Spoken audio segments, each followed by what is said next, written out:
మొదటి సినిమా నుంచి ఇప్పటి కాస్ట్ వరకు ఎన్నో అద్భుతమైన పాత్రల్లో మనందరినీ నవ్వించారు, ఏడిపించారు మా సత్యం రాజేష్ గారు. సో, ఆయన్ని మాట్లాడవలసిందిగా రిక్వెస్ట్ చేస్తున్నాం. అందరికి నమస్కారం అన్న. మీడియా వారికి పేరు పేరున ఈ సినిమా క్యాస్ట్ అని ఓ డిఫరెంట్ స్క్రిప్ట్ తోటి, అంటే ప్రతి వాళ్ళు చెప్తారా కొత్త పాయింట్ అని. కొత్త పాయింట్ కాదు, ఎవరు టచ్ అయిన పాయింట్ అది, చాలా సెన్సిటివ్ పాయింట్ అది. కథ చెప్పినప్పుడు ఫస్ట్ నేను అడిగిన క్వశ్చన్ ఏంటంటే, ఇది ఒప్పుకుంటారా ఈ సెన్సార్ వాళ్ళని? ఫస్ట్ అడిగిన క్వశ్చన్ అంటే ఇజ్ ఇట్ పాసిబుల్ అని. సో ఫస్ట్ మా జంపన్న కథ చెప్పడం, అది చెప్పి ఇప్పుడు మాట్లాడే కదా స్పీచ్ చాలా చాలా కాన్ఫిడెంట్గా, అంతే కాన్ఫిడెంట్ సినిమా తీశారు.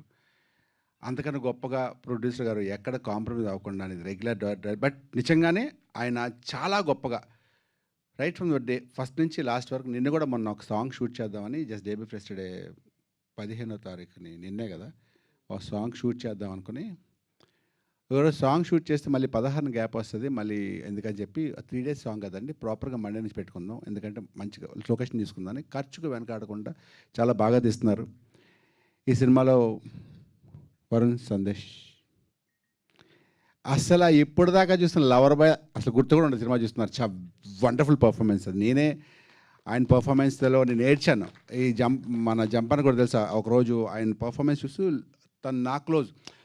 తన క్లోజ్ తీస్తూ నా సజెషన్ పెట్టారు. సో నా ఫేస్ ఇంత దగ్గర చూసి ఆయన పర్ఫార్మెన్స్ చూసి నేనే తెలియకుండా కన్నీళ్ళు వచ్చి జెన్యున్గానే ఏడుపు వచ్చింది. అంత గొప్ప ఆర్టిస్ట్. నేను నిజంగానే వరుణ్ సందేశ్ గారు ఎక్స్పెక్ట్ చేయలేదు. ఇప్పుడు సరదాగా ఇలా తిరుగుతూ గర్ల్ లవ్ చేస్తాను అనుకున్నాను, కానీ చాలా బాగా చేశారు. And Gagan most handsome hero. అలాంటి ఉన్న భయం, బట్ స్టిల్ తప్పదు, మాట్లాడక తప్పదు. గగన్ ఈ సినిమా చాలా బాగా పర్ఫామ్ చేసి ఆల్మోస్ట్ లైక్ 50-60 days తిండి తినకుండా బాడీ షేప్ చేయడం మొదలుపెట్టి షూటింగ్లో కూడా వర్కౌట్స్ చేస్తూ, అంటే డెడికేటెడ్గా. మేమందరం బిర్యానీలు తింటుంటే ఇది మాత్రం నేను తినకుండా పక్కనే కూర్చొని, అన్న నేను తినకూడదన్న అని చెప్పి, ఏమంటే వాళ్ళు షర్ట్ ఇప్పాలన్న అని చెప్పి అని పాప. అంటే నేను చెప్పేది ఏంటంటే, ప్రతి ఒక్కరు ఇండస్ట్రీలో వచ్చిన ప్రతి ఒక్కరు డెడికేషను, ఆ గొప్పతనం, ఏదో సాధించాలని తపన 100% సాధించి తీరుతారు కష్టపడితే. So I wish you all the best Gagan, best of luck. And మా ప్రొడ్యూసర్ గురించి చెప్పాను, డైరెక్టర్ గారిని చెప్పాను. ఈ సినిమాలో ఇంకందరూ అయిపోయారు.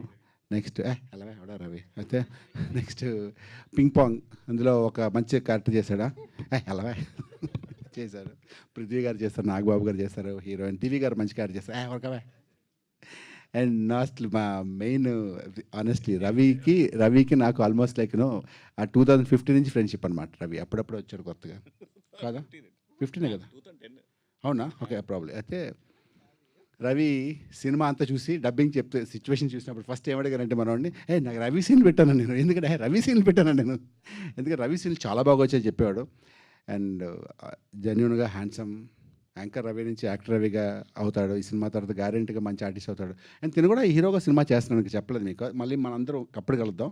అప్పుడు నేను దాన్ని పిలవపైన చీఫ్ గెస్ట్గా వస్తాను. అది చాలా మంచి సినిమా చేస్తున్నాడు, పెద్ద సినిమా అలవా మాకు తెలుసు అవన్నీ. ఓకే, సో ఎంటైర్ టీమ్కి ఆల్ ది బెస్ట్ చెప్పడం రెగ్యులర్. కానీ ఇలాంటి ప్రొడ్యూసర్లు ఇండస్ట్రీలో చాలామంది రావాలి. ఈ సినిమా సక్సెస్ అవ్వాలి. సక్సెస్ వచ్చి ఇప్పుడున్న పరిస్థితుల్లో ప్రతి ఒక్కరు బిజినెస్ గురించి ఆలోచిస్తున్నప్పుడు థియేటర్కి ఆడియన్స్ వచ్చే పరిస్థితి లేకుండా ఉన్నప్పుడు మీరు దయచేసి మీరు సినిమా చూసిన తర్వాత 1% నచ్చిన ప్రమోట్ చేయండి ప్లీజ్. థియేటర్కి వచ్చినట్టు చేయండి ఏదో ఒకటి. మేము అంతకన్నా ఏం చేయలేం.